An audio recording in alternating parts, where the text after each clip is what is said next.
Sacred Heart High School. Welcome to the virtual class. History, Standard 10th, Chapter number 2, Historiography, Indian Tradition. This is the part 2 of the second chapter. Let's begin. Historiography in the modern period. In the 20th century, the Indian archaeological exploration and research started under the British rule. A number of ancient sites were excavated. These sites were excavated under the supervision of Alexander Cunningham, the first Director General of Archaeological Survey of India. He chose mainly the sites mentioned in the Buddhist texts for this purpose. Harappan civilization was also discovered during this time. Harappan civilization was discovered by Sir John Marshall. Because of the discovery of Antiquity of Indian History, it is traced to 3rd millennium BCE. Many British officials in India wrote about Indian history. Their writings display about the strong influence of colonial policies of the British in India. 3 volumes of the History of British India, written by James Mill, were published in 1817. The History of India, written by Mountstuart Elphinstone, Governor of Bombay, which is now Mumbai, was published in 1891. The period of Maratha Empire is very important in the Indian history. Grand Duff's name stands out among the British officers who, being a Britisher, wrote about the Maratha history. He wrote the book entitled A History of Marathas. This book is published in 3 volumes. Grand Duff's writing also shows the British inclination of condemning Indian culture and history. Similar tendency is seen in Colonel Todd's writing about Rajasthan history. The 2 volumes written by William Wilson Hunter on Indian history show a somewhat impartial treatment of the subject. Nilkantha Janardane Kirtane, Vishwanath Kashinath Rajwade were 2 Indian historians who took up the task of exposing the limitations of Grand Duff's writing, how partial it was towards the British, and how it criticized the Indian culture. Nilkantha Janardhan Kirtane and Vishwanath Kashinath Rajwade exposed the limitations of Grand Duff's writing. The next paragraph, Indian historiography, various ideological frameworks. Colonial historiography. The early scholars who studied and wrote about Indian history were mainly British officers and the Christian missionaries. Their prejudice is clearly reflected in the way some of them have ridiculed Indian culture. Their writings were used to justify the colonial British rule. The 5 volumes of Cambridge of India, published during 1922 to 1937, are distinct examples of colonial historiography. The colonial people who came to Asian countries and captured Asian countries and made them their colony, their historiography is called as the colonial historiography.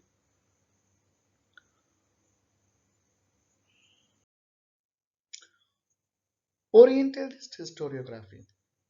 Many European scholars felt curious about civilizations and countries of the East. Some of those scholars felt admiration and respect for them. These scholars were known as Orientalists, the people who came to Asian countries, who traveled abroad and observed the culture, the tradition there, and wrote about it. Their history is called as the Orientalist history. The Orientalists studied the similarities between Sanskrit and some of the European languages. They focused more on Vedic tradition and Sanskrit literature. Their studies resulted into formulating the nation of an ancient language that could be the mother of all Indo-European languages. In 1784, Sir William Jones founded Asiatic Society in Kolkata. It opened the doors for research in ancient Indian literature and history.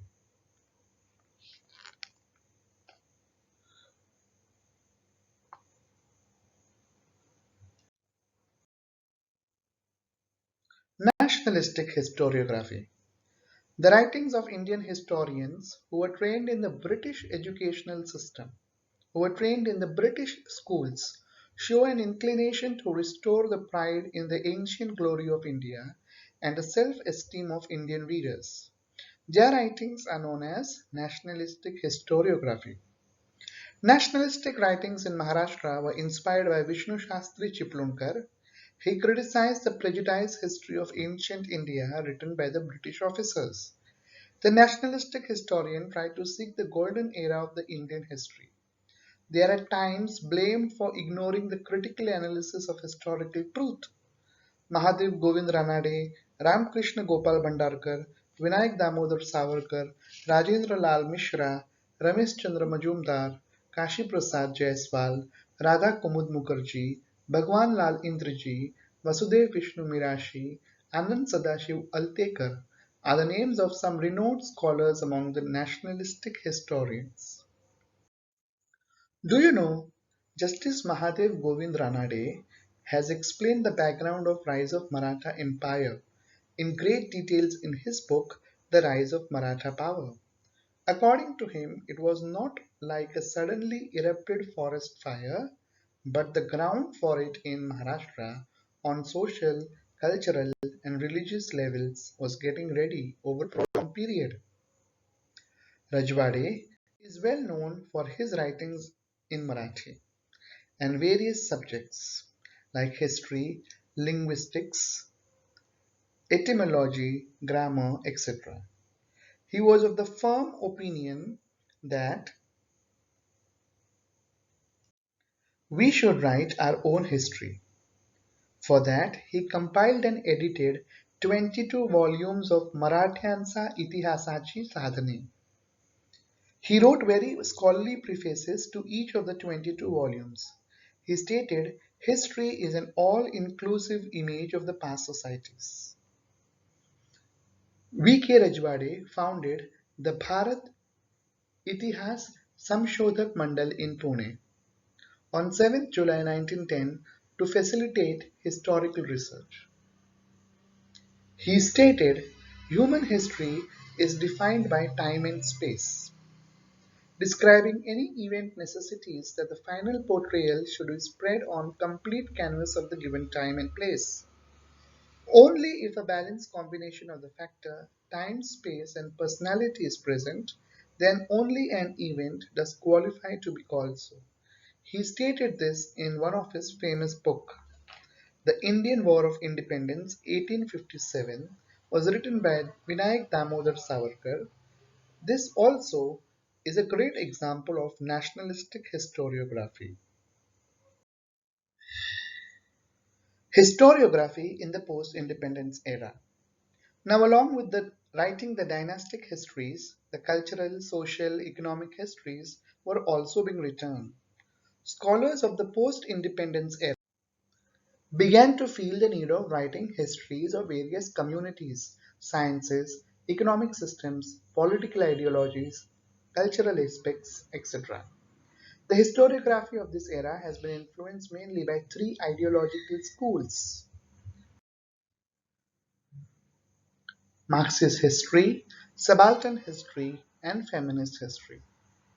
Marxist history. The concern for the means of production, modes of production, and industrial relations were at the center in writing of the Marxist historians.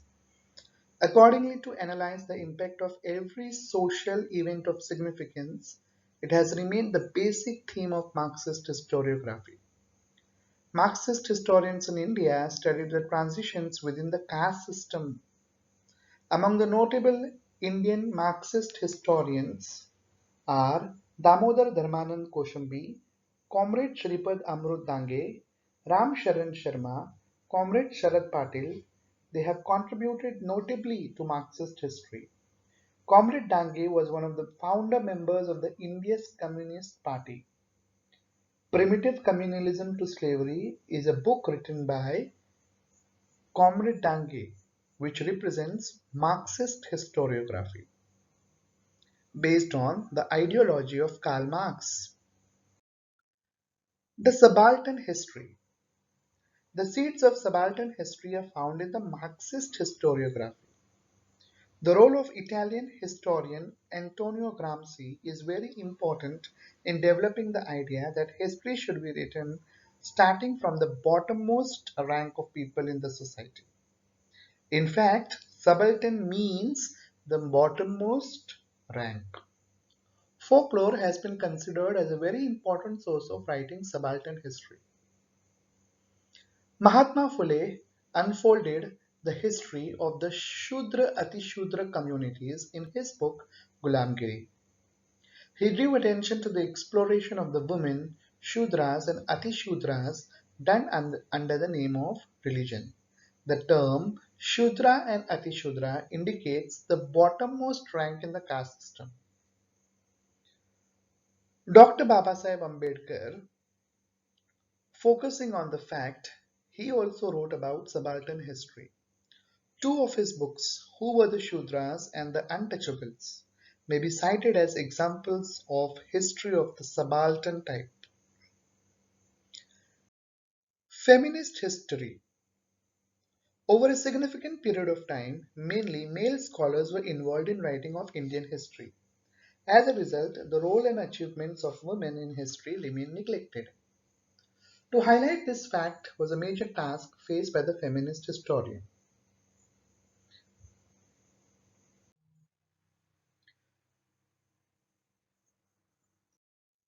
Also, it was important to study and compile the historical writings of women. Among women authors writing about women in the 19th century, Tarabai Shinde was a foremost one. She wrote attacking the male-dominated social system and the caste system in her book Stri Purush Tulna. This book was published in 1882, and this book is acknowledged as the first feminist book in India. In 1888, a book was written by Pandita Ramabai. Pandita Ramabai, in her book The High Caste Hindu Woman, portrayed the problems of women faced by India. The feminist literature of the post-independence era concentrated on the issues like employment of women, treatment meted out to them at their workplace, and the right to political equality.